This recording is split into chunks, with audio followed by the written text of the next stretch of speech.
Bom, a partir do ano, que agora vamos falar sobre a Judéia sob o Império Romano, né? A partir do ano 63 a.C., a Judéia passa a ser agora dominada pelos romanos, fazendo parte da província romana da Síria, onde ficava a sede da província. Nesse ano, Pompeu arrebatara o poder das mãos de Aristóbulo II, entregando a Hircano II, que fora despojado por Aristóbulo, e este e seus dois filhos, Alexandre I e Antígono II, foram levados cativos a Roma.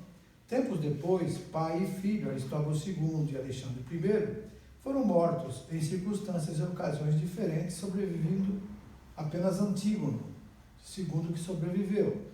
Alexandre I tinha deixado dois filhos, Aristóbulo III e Mariana, que mais tarde foi esposa de um homem feroz, chamado Herodes o Grande, filho de Antípater, o Idumeu perturbador. Vemos agora a lista dos governantes da Judéia durante o período romano, partindo do ano 63 a.C. até o início da era cristã.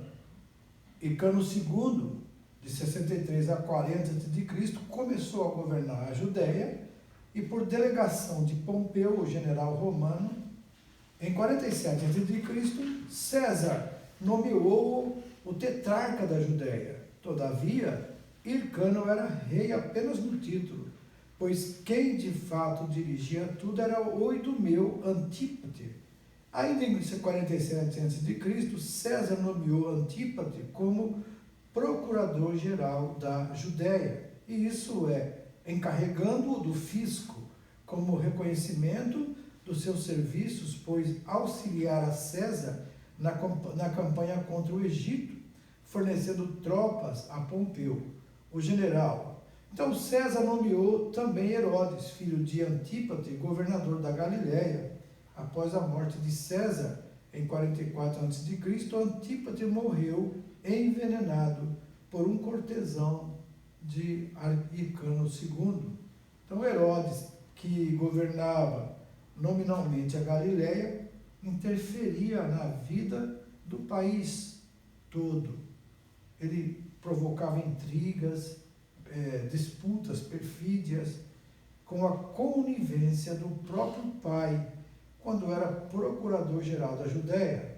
Vendo Herodes o antagonismo dos judeus ao seu modo de proceder arbitrário, abusivo e ditatorial, procurou abrandá-los, noivando com Mariana, neta de Hircano II, era filha de Alexandre I, irmã de Aristóbulo III. Então Herodes, que já era casado com a filha do rei Aretas, de Nabatéia, visava com isso galgar a todo custo o trono da Judéia. Aí vem Antígono II, de 40 a 37 a.C., por volta dos anos 40, a Síria rebelou-se contra o domínio romano, auxiliada pelos partos. Em seguida, partos e sírios atacaram e saquearam a Judéia, enquanto Antígono buscava meios para vingar a morte do seu pai Aristóbulo II e de seu irmão Alexandre II. Com a ajuda agora dos partos e sírios, ele marchou sobre Jerusalém. Herodes, o governador da Galiléia, que interferia na vida de todo o país, foge para Roma. Antígono apoderou-se de Jerusalém, destronou Hircano II e governou de 40 a 37 a.C. Hircano foi levado cativo pelos partos, voltando tempos depois. Herodes chegou a Roma e, perante o Senado e os triunvíros, ele conseguiu ser nomeado rei da Judéia no mesmo ano, 40 a.C. O exército romano atacou os invasores de Jerusalém, os partos e os sírios, e Herodes regressou à Judéia, procurando ganhar a favor dos judeus, casou-se com Mariana, como já fizemos menção. Auxiliado pelas tropas romanas que acabavam de vencer os partos, Herodes sitiou Jerusalém. Os soldados romanos tomaram a cidade de assalto, fizeram grande matança. Antígono foi destronado, enviado a Roma, onde foi morto por instigação de Herodes, que assim apoderou-se do trono da Judéia.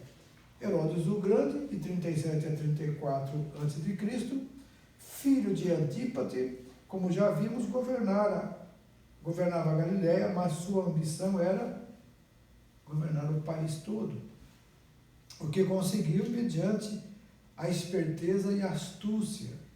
Diz Watson sabiamente: Herodes era idumeu por nascimento, judeu por profissão, romano por necessidade e grego por cultura. Praticou o paganismo grego. Uma vez no trono, mandou matar todos os partidários de Antígono e os membros do Sinédrio. Em certos detalhes, foi um segundo Epífanes. E de seu casamento com Mariana nasceram 2 filhos, Alexandre II e Aristóbulo IV. Temendo conspiração do remanescente Ramoniano,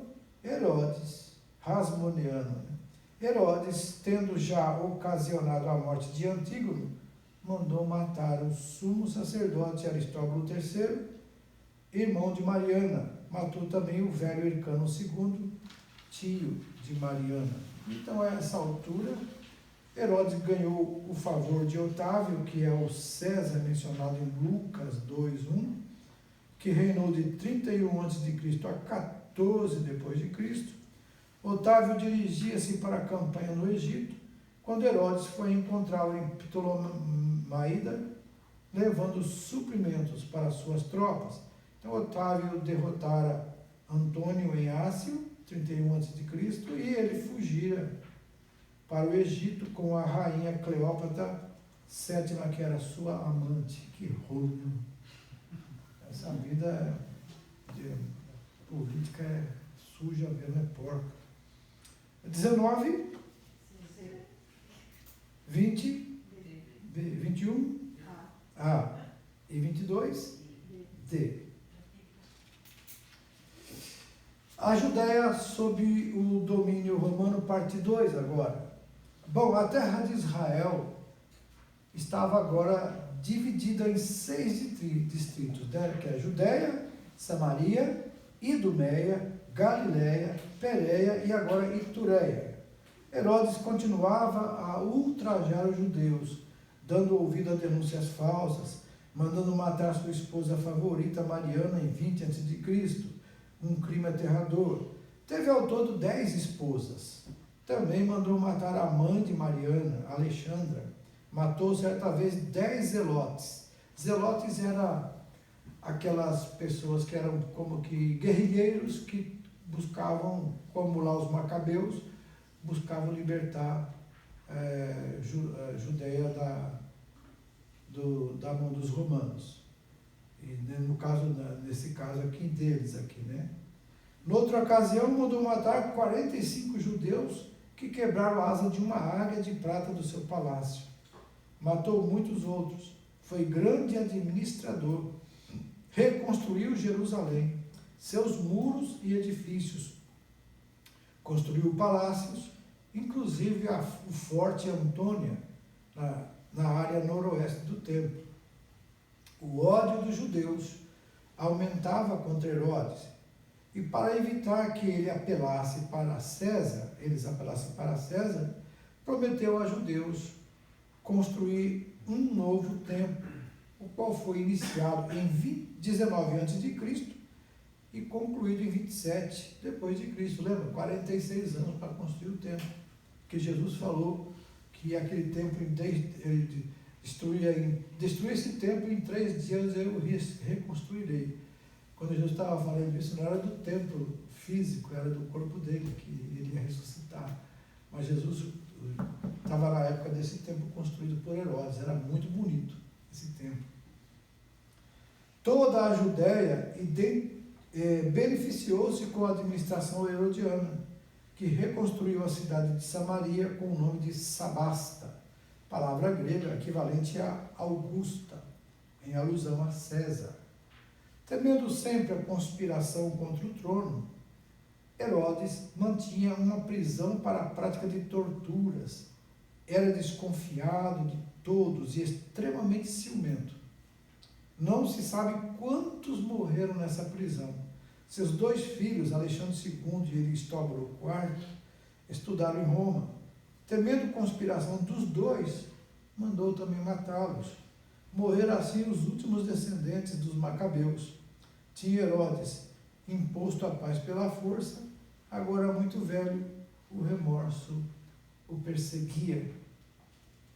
Aí vem, nesse período, o nascimento de Jesus Cristo. Quando você vê aqui o nascimento de Jesus, nasceu no ano 5 a.C.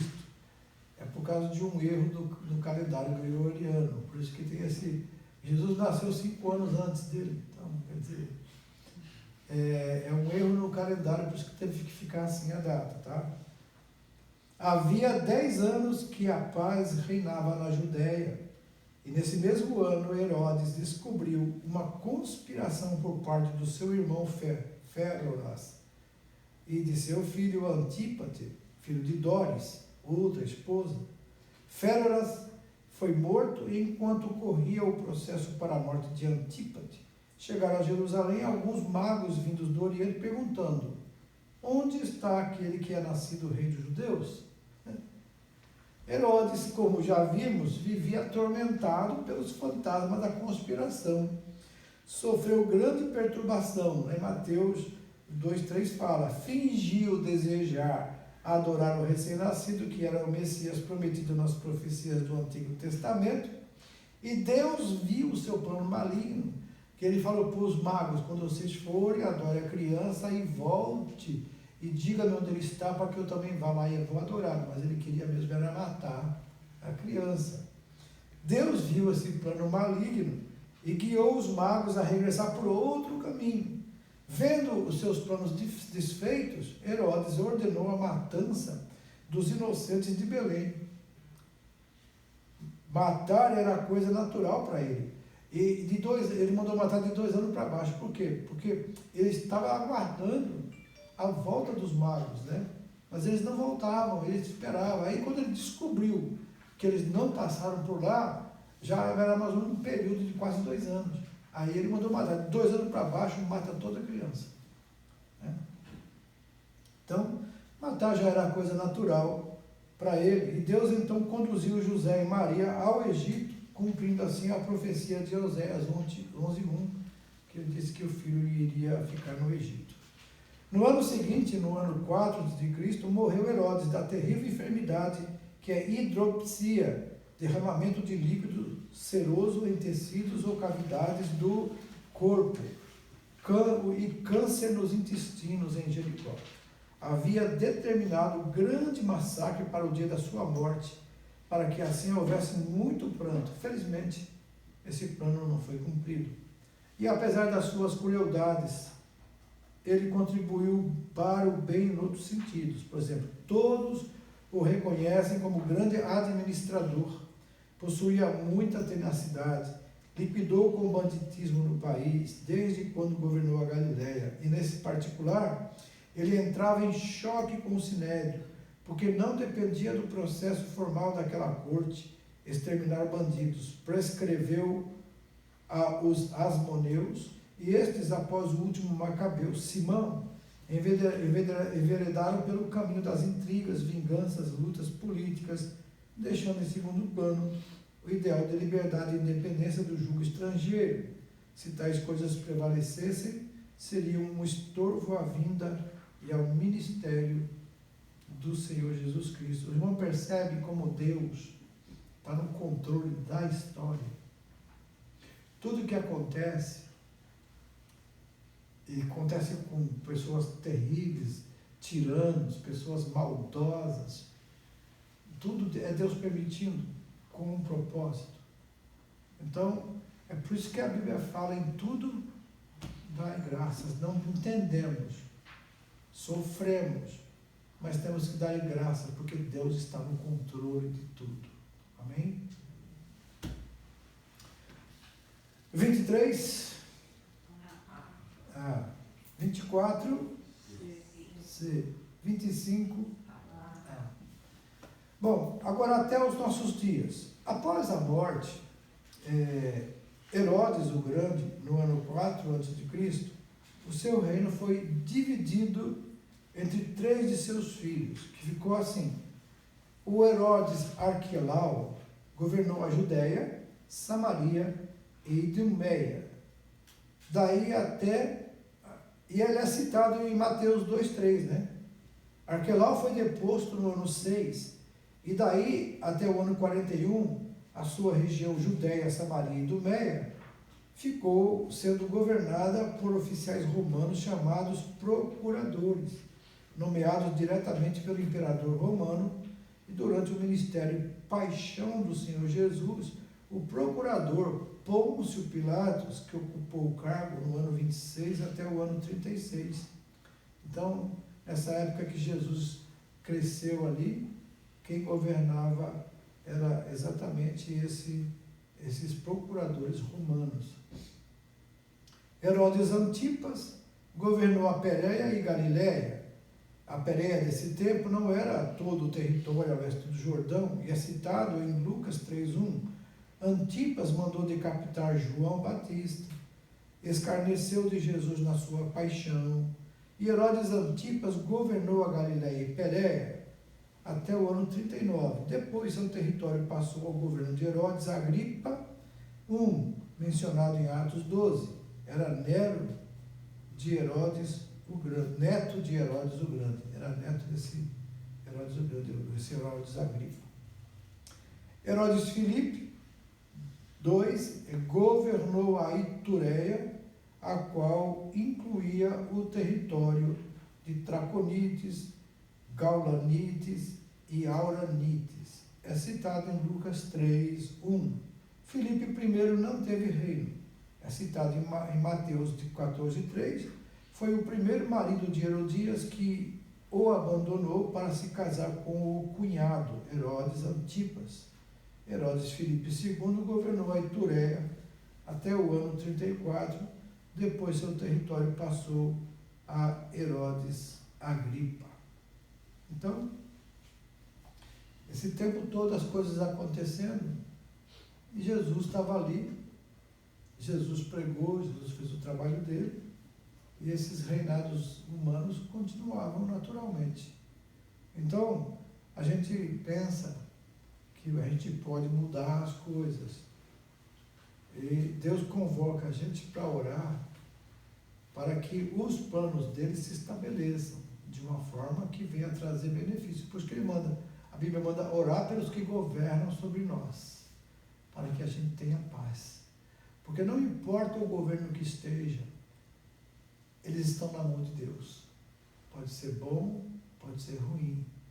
Eles só vão atingir até onde Deus permitir. Além disso, eles não passam. Assim como Satanás tem limites na sua ação, como que muito mais os homens, ok, irmãos? Então, sempre lembre-se disso. Confie em Deus. Não importa o que aconteça, confie em Deus. De 41 a 44, toda a Judéia teve Herodes Agripa I como rei, e sua morte horrível está registrada lá em Atos 12. De 44 a 46, os distritos da Judéia, Samaria e Idumeia tiveram novamente procuradores romanos. A má administração desses e o espírito de revolta dos judeus, notadamente os zelotes, lembra que os zelotes eram os guerrilheiros, foi conduzido a nação a uma revolta generalizada. Os outros distritos foram governados por Herodes Agripa II, filho do anterior Agripa II, é mencionado em Atos 25.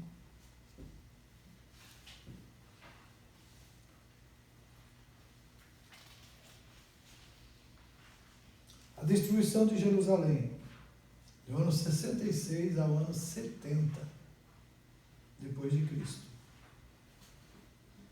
tiveram lugar a revolta dos judeus contra os romanos e a guerra que se seguiu. O César de então era Nero, o qual escolheu seu mais hábil general para sufocar essa rebelião. Em 66, quando começou a insurreição, o legado romano da Síria, Sestio Galo atacou Jerusalém com 40 mil soldados. O ataque foi tão violentamente repelido que Galo teve que retirar-se para Cesareia, perdendo 6 mil homens. E no dia da Páscoa, no ano 70, Tito surgiu diante dos muros de Jerusalém com seu exército de 50 mil homens. Após 5 meses de assédio, isso é, cercou Jerusalém, eles ficaram cercados, os muros foram derribados, o templo foi incendiado e a cidade assolada. Foram mortas mais de 1 milhão de pessoas, além de 95 mil levados cativos. Foi a queda final do judaísmo. O exército romano recolheu-se em Cesareia. Nos anos de 132 até os 135 depois de Cristo, outra revolta dos judeus insurgiu-se contra os romanos e dessa vez o Estado judaico foi destruído pela raiz. O líder da revolta foi Bar Kokhba, que homem de grande coragem, capacidade também militar. Na revolta, ele apoderou-se da cidade, tentou reconstruir o templo, e a revolta foi sufocada pelo exército romano, e o número de judeus mortos subiu para 580 mil. O país ficou arrasado. Os judeus foram expulsos da Judéia, proibidos de entrar em Jerusalém sob pena de morte, e a cidade teve seu nome mudado. Erigiu-se um templo a Júpiter no local do antigo templo dos judeus. E a rebelião sob o comando de Bar Kokhba foi a última tentativa heróica dos judeus, até os tempos recentes, para reconquistarem a independência nacional, desde a época do ano 135 até 1948. Os judeus não tiveram pátria. Andaram errantes por toda a parte da terra. Todos podiam mandar na Judéia, menos os judeus. Isso estava escrito já em Jeremias, estava escrito nos profetas. Todos eles falaram sobre essa diáspora, Deus ia espalhar, Deus já tinha falado isso, falou até para Abraão. Mas depois Deus disse que iria recolhê-los. E o Estado de Israel hoje, amados, é um milagre que o mundo se assusta. Nenhum povo que perde sua pátria e é espalhado pelas nações, em menos de 300 anos, eles perdem toda a ligação que tinham com o seu povo. Eles se misturam com os outros povos e acabam. Israel foi 1900 anos, mais ou menos. E quando eles voltaram, em 14 de maio de 1948, se cumpre Ezequiel 37, a profecia, né, sobre como Deus perguntou, pode surgir a nação em um dia? E o profeta disse, o Senhor sabe. Então ele falou assim, se um dia vai surgir a nação. Esse dia foi 14 de maio de 1948. Portanto, não está muito longe de nós que essa profecia se cumpriu. E interessante que esse dia 14 de maio de 1948 renasce o Estado de Israel e, segundo as profecias, surgiria isso quando estivesse na iminência da volta de Jesus. Até esses anos passados aqui, as 10 tribos que desapareceram, ninguém sabia onde elas estavam. Ficou a tribo de Judá e a tribo de Benjamim, lembra? Que era da Judéia. Mas as outras 10 tribos que era Israel, as tribos do norte, a Síria levou eles embora e eles desapareceram, ninguém viu falar mais. Mas agora começaram a descobrir essas tribos. Estão pegando elas e trazendo de volta para Israel. Sabe o que significa isso? Está fechando a profecia. E se a gente ficar absorvendo as coisas que estão acontecendo hoje, até no mundo religioso, a gente vai se perder em discussões tolas e vai esquecer de que cada um vai dar conta de si mesmo a Deus. Portanto, amados, vamos fazer a nossa parte. Cada um de nós. Buscar o Senhor enquanto se pode achar, invocá-lo enquanto está perto. Amém? Assim, o passado de Israel é um assunto extremamente impressionante. Seu futuro, no entanto, é mais comovente. Sabe por quê, amados? Israel voltou com a mesma língua. Isso os linguistas, os cientistas dizem impossível. Mesma língua, os mesmos costumes, a mesma situação, é o mesmo povo, tem a mesma mentalidade, segue o mesmo Deus e ainda continuam com a mesma fé. Então, só Deus pode fazer isso. E Israel é para o mundo um relógio.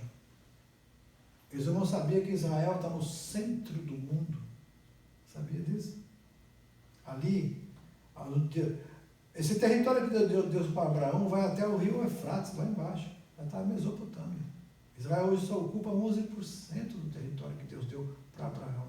Nunca ocuparam todo, porque nunca foram obedientes a Deus. No milênio eles vão ocupar toda a área que Deus deu para eles.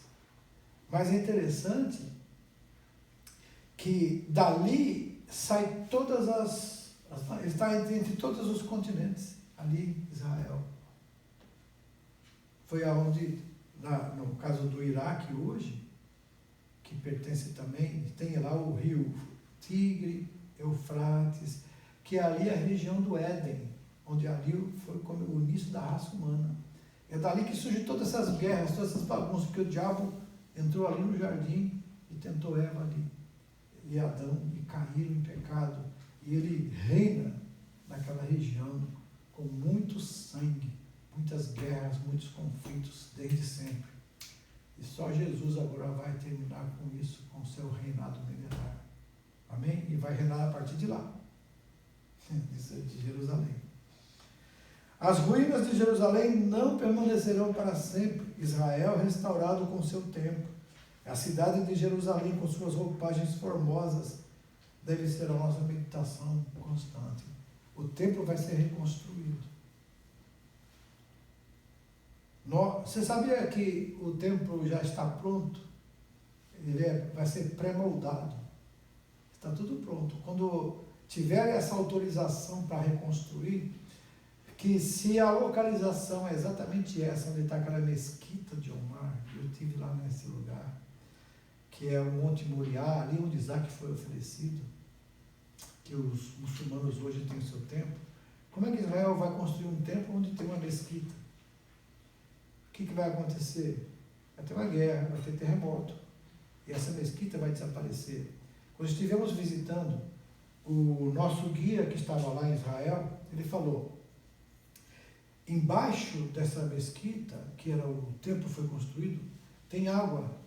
E as colunas que existem para sustentar esse lugar, essa mesquita, são da própria rocha do local. E com o tempo, com os séculos, a água foi entrando. E ela vai batendo e vai minando aquelas colunas. Ele falou assim, possivelmente o que vai acontecer é que numa guerra explode uma bomba aí perto e dar um terremoto, essa mesquita vai fazer assim, ó, vai desaparecer. E aí no pacto contra essa guerra, o poder dessas nações islâmicas cair por terra, aí esse ser, esse anticristo, que é chamado homem, vai fazer um pacto com os judeus. E eles podem reconstruir o templo e voltar a sacrificar e adorar.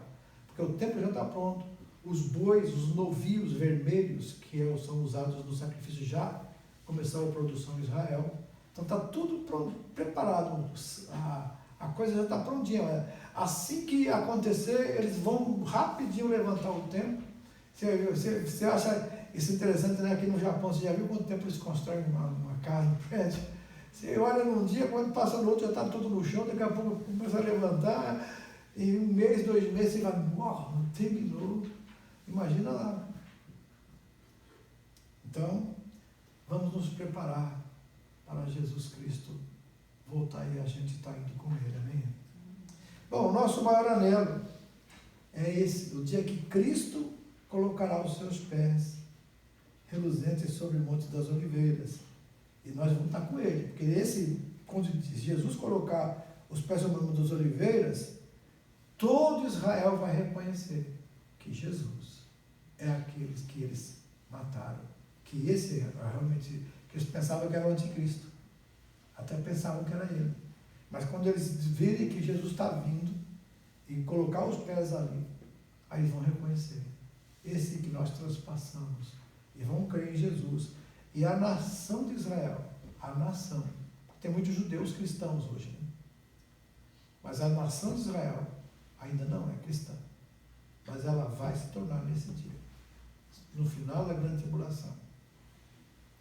É oportuno acrescentar que 3 civilizações integravam a Judéia no Novo Testamento. A grega, que representava a cultura, o conhecimento, né, o saber.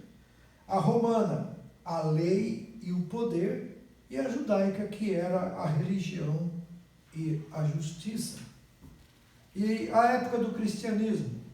A época do cristianismo, que é a história da igreja propriamente dita, começa com o nascimento do nosso Senhor Jesus no ano 5 a.C. e estende-se paralelamente às vezes você vai ler que Jesus nasceu 4 a.C. Esse aqui está 5 antes, tá? Então, você vai ver as datas, amados, elas nunca são exatas, tá? Então, quanto mais tempo mais antigo, mais erro pode ter. Então, na verdade, aqui fala que estende-se paralelamente ao texto bíblico até os últimos dias de João, apóstolo, cerca do ano 100, e fora do texto bíblico até os tempos atuais. Por quê? O último livro a ser escrito foi feito por João e foi o último apóstolo a morrer. Ele mais ou menos calcula-se 90, 95 depois de Cristo, que ele faleceu. Então, aí por isso que fala até o ano 100 depois de Cristo. Nenhum crente deveria ignorar o fato impressionantes e portentosos dessa maravilhosa história. É impossível entender as condições atuais de toda a cristandade sem se conhecer a história da igreja. O aluno terá a oportunidade de estudar esse empolgante assunto quando nós estudamos no 2º ciclo a história da igreja. Então, a época do cristianismo dos dias do Novo Testamento em 3 períodos. Lígia, por favor, troca coisa por telefone, acho que vai pode pifar. Saúde. Ok. Então, essa época do cristianismo nos dias do Novo Testamento tem 3 períodos também, que é, primeiro, o período da vida de Cristo apresentado aonde? Nos evangelhos. Depois, o período da igreja em Jerusalém, visto lá em Atos e até o capítulo 12 de Atos. E o período da igreja missionária, que no capítulo 12 que começa a aparecer os missionários, capítulo 13, né? Que separado Paulo para a missão. E depois vem as epístolas. Então, após os dias do Novo Testamento, a época do cristianismo pode ser estudada dentro de 4 períodos, segundo a história secular. Primeiro, o período romano, até a queda de Roma, no ano 476 depois de Cristo. O período medieval, da queda de Roma ao fim do Império Romano do Oriente, do ano 476 a 1453 d.C., o período moderno, que contempla do fim do Império Romano do Oriente à Revolução Francesa em 1453 até 1789, e depois o período contemporâneo a partir de 1789 até os nossos dias. Então veja que você está tendo um panorama da história, porque os detalhes disso você tem que estudar em livros, né? Ok?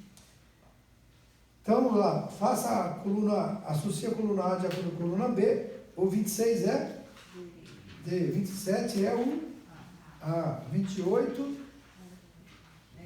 F, 29 o B e 30, 31 C. O 32 é A, 33 B, 34 B, 35 B, 36 e 37, 38 D. Muito bem. A próxima lição possivelmente também será dividido. Porque esse livro vai também encerrar o ano, ok? A missionária Nédia, ela já calculou ali o tempo e nós vamos encerrar o ano com esse livro. Agora o outro livro vai ficar para o ano que vem, ok? Para não judiar muito de vocês aí. Vamos orar ao Senhor então?